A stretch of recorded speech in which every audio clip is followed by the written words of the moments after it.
Bom dia, boa tarde, boa noite, sejam bem-vindos a mais um Esquina da Cultura, comigo Marta Correia, toda terça-feira, às 13 horas, estamos aqui, nesta esquina, onde tudo acontece, estaciona aqui, você vai ver muita programação aqui na BCC Television, acesse o nosso site bcctelevision.com.br.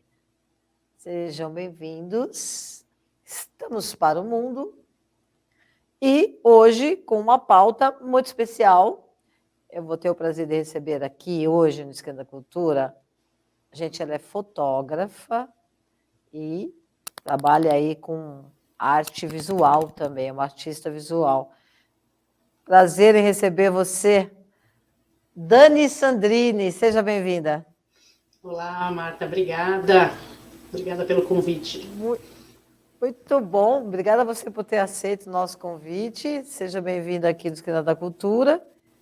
E vamos falar, antes de falarmos da exposição, você vive de fotografia e como isso tudo aconteceu na sua vida? Você tem alguma formação acadêmica também ou sempre foi fotógrafo?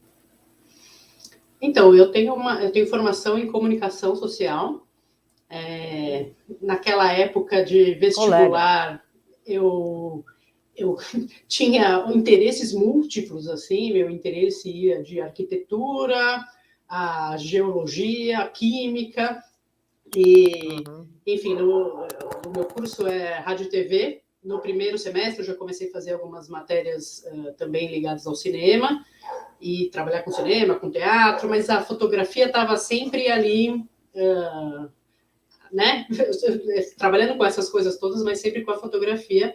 E desde que no primeiro semestre, assim, que eu tive aula de fotografia laboratório e tudo mais, eu comecei a achar que talvez esse fosse o caminho.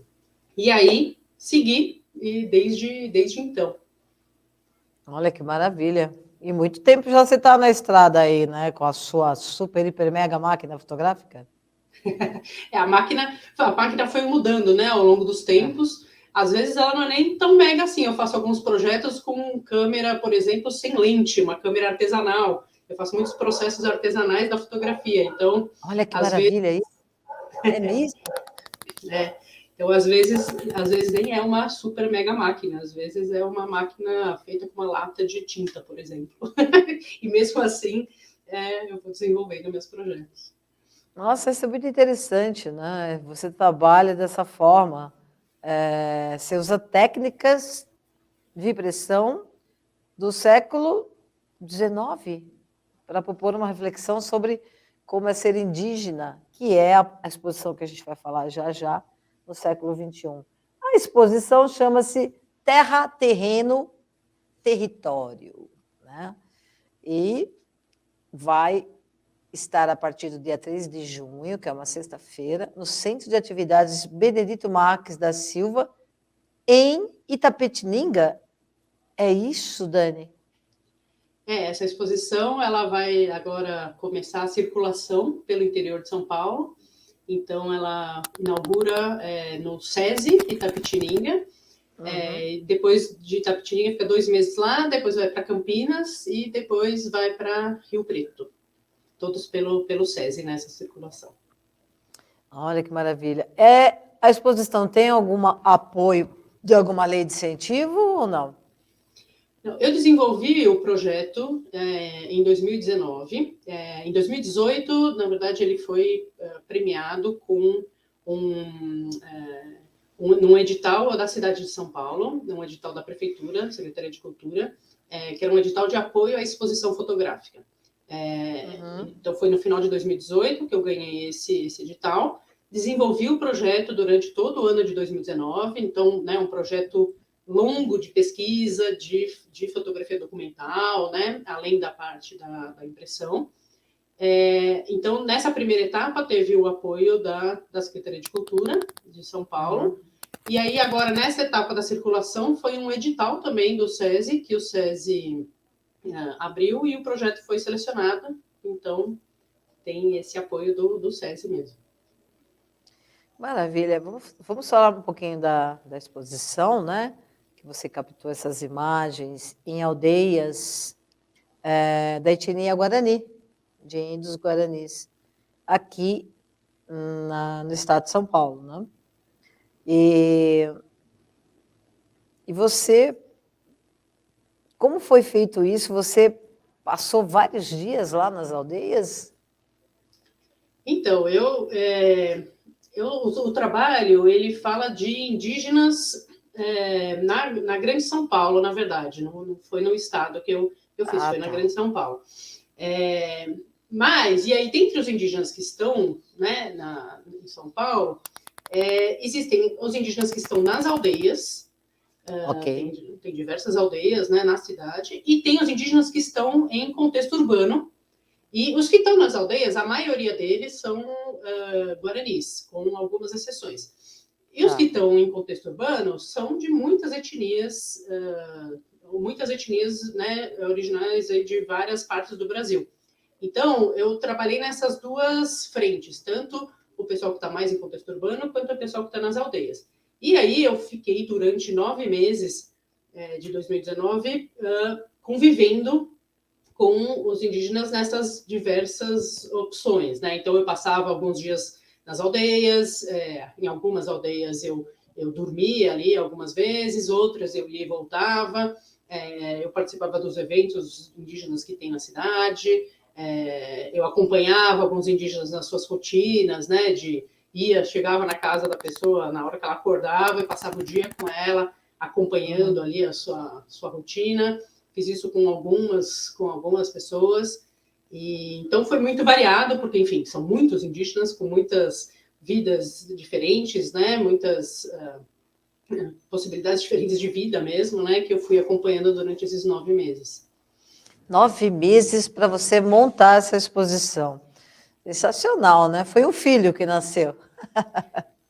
Pois é, mas acho que é legal porque tem eu gosto muito do trabalho que ele vai se dando ali com uma relação com as pessoas, né? Eu sempre acho que a fotografia é uma relação, assim. Essa relação pode ser de muitas maneiras, né? Mas eu gosto dessa possibilidade também um pouco mais de chegar e ser... poder me relacionar com eles de uma maneira que não seja superficial, né, e não seja invasiva também, né, ou que não seja tão invasiva minimamente, né. Então, esse tempo todo, ele é um tempo também de relação mesmo com eles, né. Sim, isso é sensacional, né? Nas aldeias, como é que era essa vivência com eles, né? Você deve ter sido muito bem recebida e, com certeza, aprendeu muita coisa, não é, Dani? Aprendi muito, me emocionei muito, foi muito rica mesmo a experiência. A chegada foi muito de leve ali, né? Fui explicando um pouco o que eu estava querendo, né? Com esse projeto. Com algumas pessoas teve até uma certa, né? Não diria nem uma desconfiança, mas um certo pé atrás ali, porque sabemos que muitas pessoas, né? Nem sempre têm boas intenções aí quando se aproximam, né? Das comunidades indígenas. Então, né, tem aí, acho que um olhar de atenção, e que eu concordo totalmente, assim, com eles, e por isso também que esse tempo, acho que é importante. Mas a partir, né, mas eu sempre fui muito bem recebida mesmo, assim, de forma muito afetuosa até, e foi muito legal, assim, o quanto, às vezes a gente que está morando na cidade... muito imersa na própria dinâmica do sistema, assim, né, da vida na cidade, a gente vai perdendo muito uma relação com os ciclos das coisas, com o tempo das coisas, né? Com os rituais, com a natureza, né, Dani? E com as coisas que têm um tempo próprio, a gente vai tendo uma relação com o tempo muito na planilha, assim, né? Tipo, muito no automático e muito veloz, né? E aí é é outro jeito de enxergar a vida, né? Outro jeito de enxergar as relações mesmo, os processos das coisas. Então, isso foi muito enriquecedor para mim. Eu imagino que deve ter sido uma experiência maravilhosa junto com esses indígenas, tanto nas aldeias quanto nas áreas urbanas, né, que eles se encontram. Aqui parece que são aproximadamente 53 etnias só aqui na Grande São Paulo? É incrível, né? A gente não tem noção, muitas vezes, de quanto a história, né, de São Paulo está vinculada à história indígena. A história indígena foi muito apagada, né? Mesmo quando lembra quando a gente, né? Mesmo desde a época da escola, quando se vai falar de indígenas, normalmente são aquelas 3 linhas, né, no livro, como se fosse, primeiro, como se indígenas fosse um grande grupo homogêneo, né, o que não é, e como se fosse algo que aconteceu ali no passado, tipo um detalhe da história que aconteceu ali no não passado, existe mais, né? E que não existe mais, e é completamente o oposto, né? Na verdade, são muitas etnias, cada uma com a sua característica, e a cultura continua viva, né? A história continua viva, como qualquer outra cultura, é uma cultura que está sempre em transformação, está sempre em movimento. Então, né, o projeto também vai falando um pouco disso, né? De como é que a gente não sabe que tem tudo isso de indígena aqui em São Paulo, 53 etnias diferentes, e dessas etnias muitas falam línguas diferentes, né? Então, e como é que essa história foi apagada, né? Então, acho que é importante a gente se perguntar, né? Por que é que essa história foi apagada, né? Isso seria é uma pergunta muito interessante, né? Para a gente saber por que foi apagada, né? Aliás, a sua exposição, ela traz um pouco essa história do apagamento, não é mesmo? Porque parece que as imagens que você captou, elas são... Você tem um processo de impressão totalmente diferente, que é... Me conta sobre esse processo, que são as fotos são colocadas, são impressas em papéis, sensibilizados com o pigmento extraído do fruto genipapo. Olha isso, que maravilha isso. E também o genipapo os indígenas usam para fazer aquela pintura no corpo, né? Sim. E também você imprime folhas de plantas como a taioba, como o cingônio, o malvavisco, amora e batata doce. Meu Deus, eu quero saber disso agora, porque é interessantíssimo e pode apagar esse negócio. Quer dizer, eu corro o risco de estar na exposição e uma dessas imagens se apagar, hein, Dani? Então, esses dois processos, né? A exposição ela tem esses 2 blocos, vamos dizer assim, né? Um que as imagens estão impressas diretamente na folha das plantas, né? E outra que estão impressas em papel sensibilizado com o pigmento do genipapo, né? Esses 2 processos são processos do século XIX que não foram muito para frente, vamos dizer assim. Por quê? Porque não foi encontrado um jeito de fixar essas imagens, né? Hoje tem algumas pesquisas que vão tentando retardar um pouco, né, esse desaparecimento aí das imagens, mas o fato é que esses processos eles produzem imagens que são impermanentes, né? Essas imagens vão se transformando com o passar do tempo, com a incidência de luz, né? Então, na exposição, ela vai se transformando, mas só se receber assim um raio de luz muito forte por muito tempo, assim que ela vai chegar a desaparecer. Tem a ver com a luz solar, então? Tem a ver com a luz solar, exatamente. Mas a exposição que abre é diferente da exposição que fecha, justamente, porque ela vai se transformando com o tempo. E a transformação, ela vem da luz, mas também vem, por exemplo, no caso da folha, a folha mesmo que a gente tenha tirado ela da planta, né, mas ela é um organismo vivo, então ela vai secando, vai quebrando, né, os veios vão ficando mais marcados ou menos marcados, e isso vai dialogando com a imagem que está lá impressa, né? Então, é uma imagem que é muito viva, né? Porque ela vai realmente, a imagem fotográfica vai dialogando com esse suporte, né? E no caso do genipapo, tem, né, todo um processo de extração do pigmento, que eu também aprendi com os indígenas, de como eles extraem o pigmento para fazer a pintura corporal. Tive algumas variações ali de algumas pessoas que foram me contando, fui fazendo alguns testes, e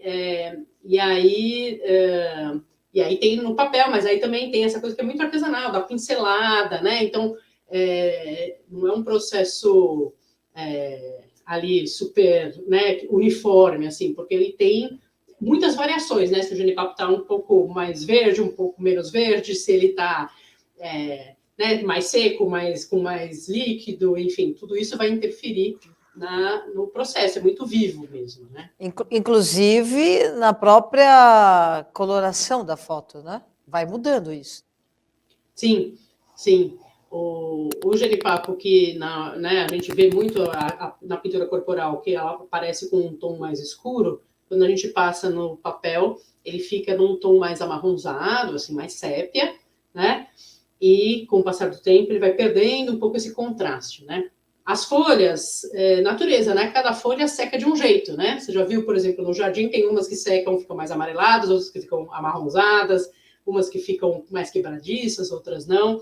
Então, cada folha, né, diferente ali que eu faço essa impressão, ela vai tendo um resultado diferente também, né? Dani, é muito interessante, né, esse processo, que o processo nos papéis é chamado de antotipia e o processo nas plantas, né, nas folhas de plantas, fitotipia. É isso mesmo? Que bacana, né? Antotipia vem justamente de... Tipia vem sempre de alguma coisa de impressão, né? Okay. E anto vem de flor. Né? Os primeiros experimentos que foram feitos nessa técnica foram experimentos com pigmentos extraídos de pétalas de planta, pétalas de flores, né? Por isso que originou esse nome antotipia. Hoje, né, esse processo ele já abarca pigmentos naturais que podem ser de frutos, de folhas, né, de sementes. Enfim, no caso do genipapo, eu uso o fruto do genipapo mesmo, né? Legal. Até meu celular tocou aqui no estúdio hoje. Hoje tem garganta, tem celular tocando. Mas é assim mesmo, Dani. E assim, eu vou chamar o intervalo rapidinho, um comercial rapidinho, a gente volta com você já já. E você também fica aí, foge não. Esquina da Cultura já volta.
Estamos de volta com a Esquina da Cultura, hoje com Dani Sandrini, fotógrafa e também artista visual, com uma exposição sensacional, gente. Terra, terreno, território, com as imagens que ela captou em aldeias indígenas e também com os indígenas que estão vivendo aqui na cidade, né?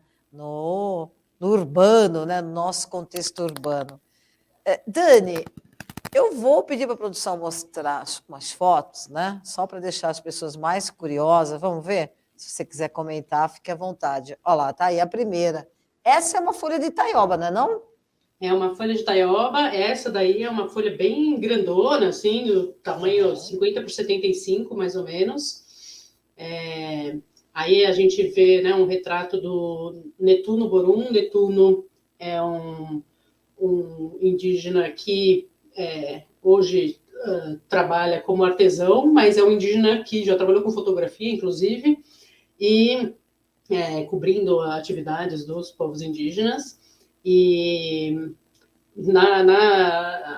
o Netuno é uma pessoa sensacional, que me ajudou muito também no estudo ali com as resinas e coisas que eu poderia testar para trabalhar ali com as folhas e com o genipapo. Até eu brinco que ele é meu consultor de assuntos de natureza, assim, porque ele é artesão e me entende muito justamente de natureza, resinas e elementos da natureza mesmo, né, que ele usa no trabalho dele como artesão. E aqui a gente tem essa folha, né, naquela a gente tinha a folha da taioba, né, que tem esses veios, né, sensacional. Que vão conversando ali com o rosto dele, né, parece essa pintura indígena mesmo, né, corporal que eles... Maravilhoso. Vamos para a próxima?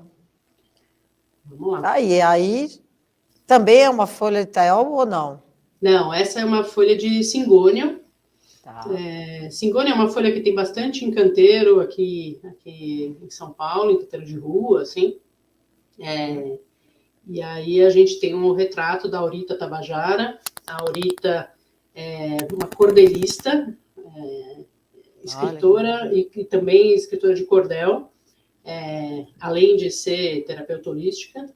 E recomendo super os livros dela também, são bem interessantes. E aí a gente, né, tem ela com esse retrato aí, que eu acho que ela tem esse olhar ali, né, meio para cima, assim, né, esse olhar meio... parece que ela está muito conectada com algo aí, né? Eu gosto muito dessa imagem. Próxima, tá aí. Folha de... Essa é uma folha de taioba também, uma folha menorzinha, também, né? Essa é mais ou menos 30 por 40.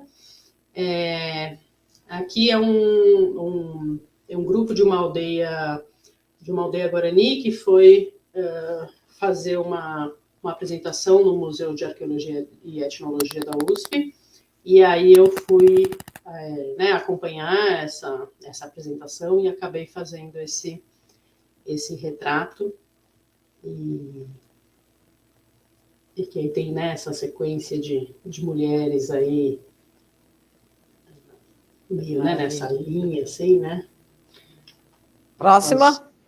Vamos ver. Tem mais, produção? Essa é uma foto do Luan. O Luan é um menino adolescente que mora em uma das aldeias da Zona Sul de São Paulo, que é perto da região de Parelheiros.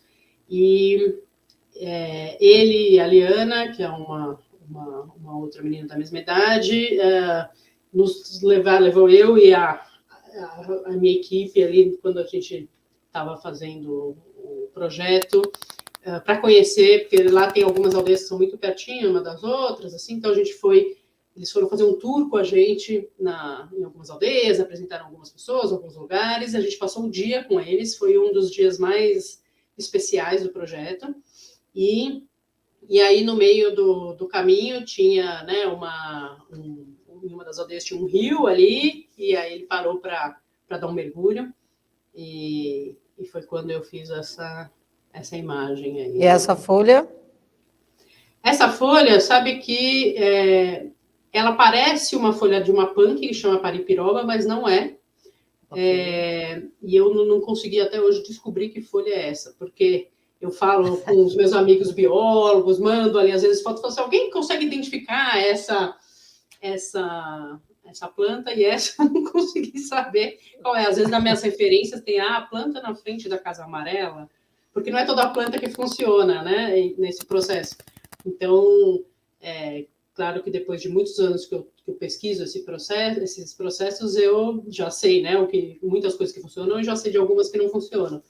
Mas, às vezes, é isso. Essa eu sempre conheci como um nome, depois eu vi que não era, que era outra planta, então, mas ainda não descobri o nome dela. Você vai descobrir. Essa aqui? Essa é em papel. Essa é em papel, né, onde eu utilizo o pigmento do genipapo. Então, é interessante pensar, né, que a gente está nesse mundo que tem um ritmo muito acelerado, né, de tudo, mas essas impressões são super lentas e super feitas com a impressão com a luz solar mesmo. Então, essa imagem, por exemplo, ela demorou 3 semanas para ser feita, para ser impressa, né? Ela aqui eu estou dentro de uma casa na aldeia Curucutu, que também é uma aldeia lá na zona sul de São Paulo, e aí tem essa luz, né? Esse contorno aí, né? Dos tecidos que ajudam a vedar um pouco o vento, né? Eu estava lá numa época que estava mais ou menos, na verdade, bem nessa época que a gente está em maio, assim, que estava bastante frio. E aí esses tecidos na parede ajudam um pouco a esquentar um pouco Maravilha. a casa. Tem mais produção? Olha, sinceramente, um trabalho genial da Dani Sandrini e um trabalho de pesquisa, né? Um trabalho que ela realmente se dedicou, se debruçou nessa pesquisa tão maravilhosa. E Dani, quantas peças tem nesta exposição? Olha, a gente tem, né, então, esses grupos divididos, né? Do Genipapo, a gente tem 12 imagens, elas são do tamanho 50 por 75, e nas folhas elas são por volta de 63 imagens. E por que eu estou falando por volta? Porque a gente está justamente no processo ali, né, de montagem, e o que acontece é que é um material muito frágil, né? Então, a gente tem lá a programação, aí quando chega lá, pendura na parede, e fala, tá bom, tem 63. Pode ser que tenha ali nesse processo de montagem, que é muito delicadinho, pode ser que aconteça alguma coisa com uma ou outra, né? E isso também é um aprendizado que a gente não está muito acostumado, né? Porque a gente sempre tem essa coisa muito metódica ali, né? De tipo, são tantas peças. É muito difícil, inclusive, produzir, né, o trabalho assim, porque eu preciso falar com todo mundo do transporte exatamente quantas são. Eu falo assim, posso te conferir daqui 2 dias? Porque justamente tem algo orgânico aí no processo que a gente vai tendo que lidar também na montagem da exposição, né? Mas, e aí, no caso das folhas, a gente tem folhas em tamanhos variados. Então, tem folhas grandes, né, que estão numa moldura 50 por 75, mas também tem folhas pequenas que estão numa moldura 15 por 21, por exemplo. Né? Então, são folhas variadas e tamanhos variados, como a natureza, né? Olha, que maravilha isso. E você também, lá no dia, né, nos dias da exposição, depois eu dou o serviço aqui, a abertura vai ser... A temporada vai ser de 3 de junho, pessoal, a 30 de julho. 3 de junho a 30 de julho, agora de 2022. O horário é terça e sábado, das 9 horas da manhã até as 20 horas da noite. E a visitação é gratuita. É lá no SESI Tapetininga, né? No Centro de Atividades Benedito Marques da Silva. Pois é, né? E depois de lá do SESI Tapetininga, como a Dani já disse, vai ao Terra, Terreno e Território, a exposição vai para Campinas. Campinas Amoreiras, agosto, São José do Rio Preto, outubro, e São Paulo em 2023. Dani, você já, em São Paulo, já tem assim o mês que a exposição virá para cá? Olha, tem uma previsão para abril, mas ainda não está 100% fechada. Ok, mas virá. Virá. Voltará, ela já esteve aqui, né? Ela já esteve em São Paulo, na Biblioteca Mário de Andrade, em 2019. Ok. E voltará aí no SESI da Paulista, lá no prédio da Fiesp. Dani, assim, você vai estar lá, claro, né? Todos os dias. E sempre está nas nossas exposições. Como que é a reação do público ao ver essas obras nessas folhas e nesses papéis dessa forma tão singular? Sabe que lá eu gosto muito de Porque na abertura, né? Quando tem a abertura, a gente está lá e tem uma conversa com o público. Inclusive, essa de Itapetininga, a exposição está considerada, né, a partir do dia 3, mas no dia 2 tem uma abertura de manhã, onde eu estarei lá acompanhada do Kazé Angatu, que é um dos indígenas que participa da exposição e que escreveu um dos textos da exposição também. E a gente vai fazer uma roda de conversa ali às 10 da manhã, então também estão todos convidados. Nos outros dias, eu não fico o tempo inteiro lá, né? Mas eu vou circulando ali e eu gosto muito de ficar observando realmente como é que as pessoas vão interagindo com as obras, e às vezes eu finjo que eu sou uma pessoa que também estou vendo para ver, para escutar os comentários, né? Os comentários. E é muito interessante mesmo que as pessoas ficam muito encantadas, assim, de... Às vezes a pessoa, né, numa exposição num lugar, né, como o SESI ou como onde foi exposto outra vez, não é um espaço específico de galeria, é um espaço que acontece em outras coisas, né? Então é muito interessante, às vezes, você ver uma pessoa que está entrando lá por algum motivo, de repente ela olha, e aí ela olha a folha, e de repente olha de novo e fala, nossa, tem uma imagem nessa folha, né? E isso é sempre intrigante, assim, era muito interessante de ficar observando. Tiveram umas pessoas que perguntaram assim para mim, nossa, como é que essa pessoa fez isso, né? Aí eu falei, se quiser, você me pergunta, que fui eu que fiz, né? Ô, Dani, e essa impressão você faz onde? Você faz na sua casa? Você tem uma oficina, uma espécie de oficina, alguma coisa assim, para você fazer essas impressões? Eu tenho um espaço de ateliê, que é dentro da minha casa, que tem uma janela muito grande, e moro num lugar que tem uma varanda também, que me ajuda muito, porque as imagens precisam ficar esse tempo no sol, né? Recebendo luz solar, assim. Então, todas as janelas da minha casa estão ocupadas nesse momento com a feitura das obras, né? E já há alguns meses, como é um processo lento, né? Então, são meses aí de trabalho de impressão. Mas é isso, eu faço na minha casa, conto com o apoio também de outros 2 espaços que cedem aí um espaço no quintal para as obras tomarem sol. Que maravilha. Dani, nós estamos no final do programa. Foi assim um grande prazer conversar com você, foi uma honra. Quero te parabenizar pela artista que você é, Dani Sandrini, por esse projeto tão maravilhoso e por nos trazer essas técnicas, né, que eu pelo menos não conhecia. E já tinha visto alguma coisa, mas não me dei conta que era tudo isso, né?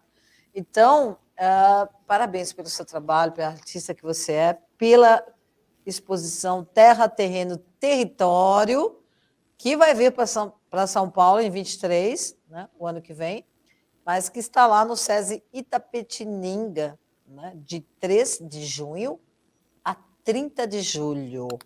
E a Dani está lá, às vezes, como espectadora, e você nem sabe que é ela que está do seu lado.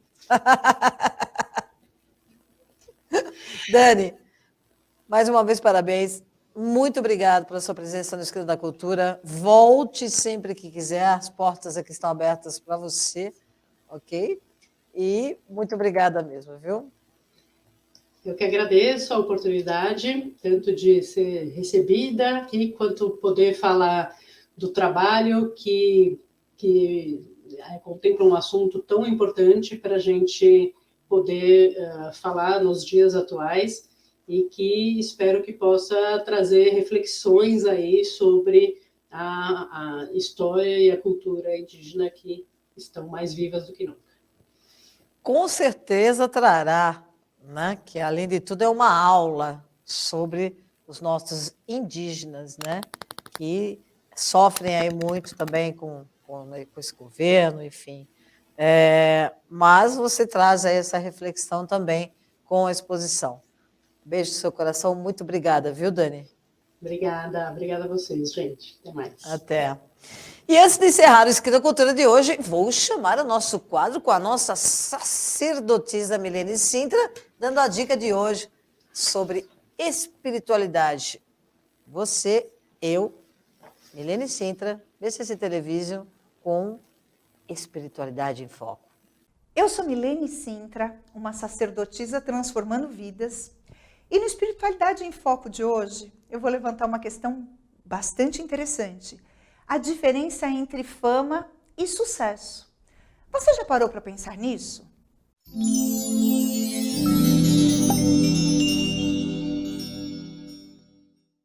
Você já viu quantas e quantas personalidades surgem todos os dias com uma fama repentina, meio imediata, e dali a algum tempo não existe mais, ninguém mais lembra, não faz mais parte da mídia, das redes sociais, né, do contexto. E você já percebeu que o sucesso, ele deve ser trabalhado dia a dia, construído com muito trabalho, com muito empenho, com muito valor, para que ele dure mais do que a fama? Olha que questão interessante. Eu queria que vocês percebessem que a fama pode acontecer para qualquer um, é fantástico, mas é imediata, do jeito que vem, vai. E o sucesso, ele tem toda uma construção, ele tem um amparo espiritual, ele tem um amparo do trabalho, do valor, da construção, da luta, do propósito, do sonho. Ou seja, o sucesso envolve muitos valores. Às vezes, parece que fama, como ela chega rápido, parece mais interessante, mais dinâmica. Mas se não tiver uma base, não tiver uma construção por trás disso, vai ser assim, fugaz. Então eu pergunto para você, o que você está procurando para a tua vida? Você está construindo o teu sucesso? E esse sucesso, ele pode ser construído em todas as áreas da tua vida. Ele pode ser construído no teu relacionamento, ele pode ser construído no teu trabalho, ele pode ser construído inclusive nas relações. Olha que interessante. Você faz sucesso com os teus amigos? Você faz a diferença? Essa é a minha pergunta. Como você está conduzindo a tua vida para que você seja um sucesso em tudo aquilo que faz? Por onde passa? Você está deixando tua marca? Essa é a questão de hoje. A espiritualidade sempre vai ser a base desta construção. Mas essa construção precisa ser feita por você. Nada vai durar mais do que o que você construir para a tua realidade, baseado no teu valor, no teu propósito, na tua existência. Você precisa deixar tua marca. Então, comece agora a pensar nisso e construir isso. A minha dica para você hoje é: ampare a tua existência numa base espiritual e construa. Seja maior e melhor sempre. Fica a dica.